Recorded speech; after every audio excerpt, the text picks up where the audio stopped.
on, y'all? Welcome to the first ABT flow series here. This one's going to be called Bottoms Up because we're working from the ground up. If you haven't reviewed the video on how to use the hand shapes that we're going to use in this piece, please go back. That's going to be the first video in the ABT flow series. So let's start. We're going to be kneeling shin position on the floor. Sitting back, the toes can be tucked if they need. We're going to start with that D grip, and we're going to go alternating twists. Remember, we're looking to create tension here. So now I'm going to twist to the left. Left palm goes up, right palm goes down. Feel as much of my core as I can. Right rib to left hip. And switch. Drive across. Left rib to right hip. And come back. We're going to continue to alternate. Just kind of follow me as you go through. And I like to think that whichever arm is on the back right now, that would be my right arm. It's elbow forward, shoulder down and back. So it's elbow stays forward, shoulder down and back. And I'm coiling into this side, creating a short right side to feel my oblique and my lat, and a long left side. And I'm also shifting my head over my left foot. We're now going to take this to a half kneeling position after we switch to our right. Really trying to fire that lat and oblique. Now I'm going to bring this left leg up and through. I'm still going to be kneeling on my right leg. I can have my toes tucked or my toes flat. I'm going to have my toes flat for this case. We're going to stick with that D grip, and I'm going to do the same twists. As I create this short side, I don't want to let my hip push out. Twist over to the right. Now over that front left leg, and I'll show you, right? I'm keeping this hip nice and strong. I'm not letting it drop out. So long side, come back. Long side, staying braced. It's always both sides. Come back.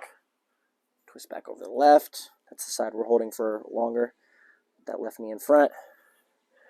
And we'll switch from there. Now my right leg is in front, left foot is back.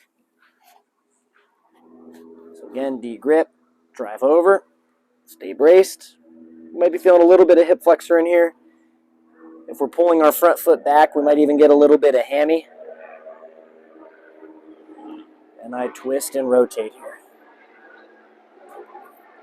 Good. Remember, squeeze that shape of the hand, that D grip. Palm is still going up on the side that we're rotating to. Driving strong through my left side. Again, elbow stays slightly forward at the hip pocket. Shoulder drives down and back. Good. From here, what we're going to do is come up to a lunge position, as if we're going to be doing a split stance. I'm going to put my right leg in front. Back foot will be on the balls of my feet. To resist the calf coming to the party too much, hands on hips. Make sure the pelvis is even. I don't want one side lower, one side higher. So I position my knees however I need to make them even. For me, that's what this feels like. I end up bending my left knee and pushing it further forward. And I'm going to tuck my hips and brace.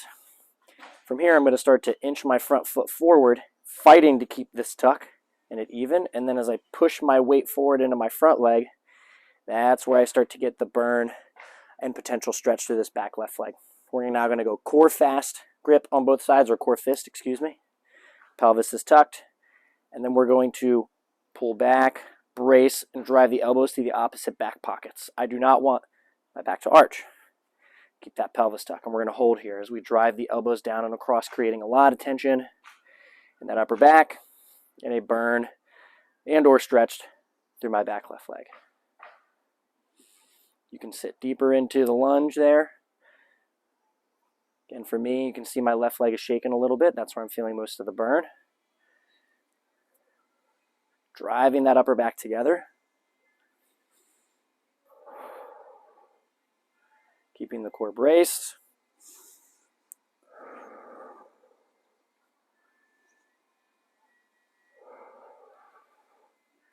Couple more seconds here. Learning how to open this front hip and keep everything engaged. I'm even feeling my front leg now. And let's switch. Again, so hands on hips. Tuck the pelvis, make sure they're even. Both sides might not be the same. My pelvis is tucked. Okay, my hands feel even. I'm not going to push forward. I'm on the ball of my foot. I get the D grip, and I open. Driving down and back. Make sure we're not favoring a twist towards one side. If you happen to feel your lower back more on one side, or you feel your knee joint, you might be twisting and or losing control of the pelvis and tilting the pelvis forward. Right? It's okay to extend through the spine. I don't want the pelvis to tilt forward though. Right? If you're looking at the screen, this is an extension through the spine where this is a loss of the pelvis. Again, driving the elbows down and back, cross to the opposite hip pocket. Feeling that weight in the front leg. Obviously the back leg is still pressing as well. And we're going to switch back to our first leg in front, our right leg. We're going to go back to that initial pelvis tuck. The knee is forward. Let's take a breath in. Exhale. We're going to go back to our D grip. We're only going to go over the front leg here. So my right palm is going to be up with the right leg in front, left palm down. And again, we're going to get that shoulder back, elbow stays tucked at the hip. We're going to get that lat to light up with the oblique. So I'm going to twist. Left elbow goes high, right elbow goes low, and come back. Right, I'm resisting my hip going out to the side. Let's twist again. Look at the screen if you're not sure what I mean. Laterally crunching, feeling this oblique. Press into it if you need to. Driving this shoulder down and back with the elbow staying slightly in front of it to feel as much of that lat as possible and come back into it. Coiling the core. Good, come back. We're going to do 2 more. Squeezing the hand. Last one. Maybe this was 3. Extra rep never hurt. And switch. Now left leg in front. Woo! My quads are lit. So is my lat. My goodness. Pelvis tucked. Hips are square. D grip. Left palm up, right palm down. Short side, long side. Now if you're like me, if you have lower back tightness on one side, second rep now, or hip pain on one side, that side's usually the harder one to resist it dropping out. So when my right leg is back, it's really hard for me to resist. Third rep, that right hip pushing out. And I just got to really drive through that leg and make sure I feel that oblique as I twist. Remember, if parts of yoga is maybe relaxing or stretching, this is trying to brace as much as we can here. A good complement to it. Good, staying braced. One more. We're going to get into a little bit of squat now. So for this next one, we're going to rock to the bottom of the squat, but the key is we want us to keep, in whatever position we need to go to, our obliques glued to our thighs. They never come off of the thigh, right? So I'm going to bend my knees as much as I need to make sure that my obliques stay glued to my thighs. So my knees are bent, hands are here. You might be a little bit higher. Your hands might not be touching the ground. That's okay. But my obliques are glued to my thighs. And then I'm going to start to drop my hips down without my feet twisting out. Maybe you can only go to here. That's okay. If you can go lower, go lower. We're going to start to feel our hips, the front of our ankles get lit up a lot. So as you're kind of holding this, right, we're going to be lifting the head, but I don't want it to be just the neck like that. Okay, what I want to do is continue to stare at the ground, pull the chin back, and lift the chest tall. Now I feel parts of my upper back firing. And it helps me know if I'm favoring one side of my body or not. So if I feel this only down my right upper back, I'm probably shifted or twisted, so I'll adjust. And now plant the hands back to the ground. Squeeze the quads to lift out of the bottom. So it's a hip lift into a quad squeeze, but I never lose that core touching my quads. I never want that to go away, right? So I'm not going to here. This is lifting up too much. Even if you're hypermobile, right? This is about learning to create tension, not just drop into the flexibility and mobility of our joints. So I'm squeezing here. My core is cramping or braced. My quads are on fire. I feel lots of low abdomen. I drop back down. Right, again, pull the chin back. Maybe at the top I can look up, but I'm not just arching at the upper neck. If I do that, I feel nothing in my upper back. And lift it back up. Squeeze the quads, look through the feet. Squeeze, squeeze, squeeze.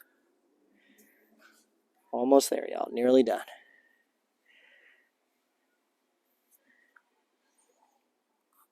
Drop the hips. Tuck the chin back.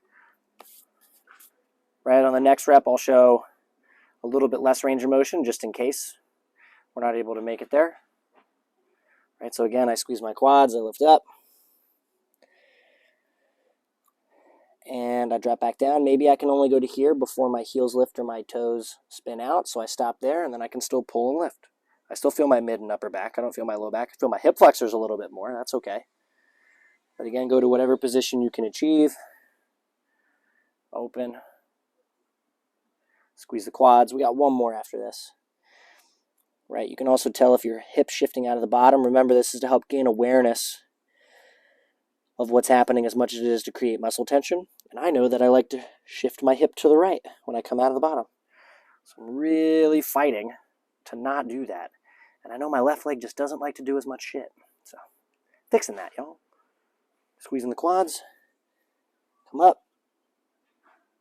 And good. Don't forget to share this ABT flow. If you're viewing this free variation on YouTube, you can share it with someone, or you can access it through our mobile app through Passion.io. If you need the link, just hit me up and I'll be able to send it to you to join.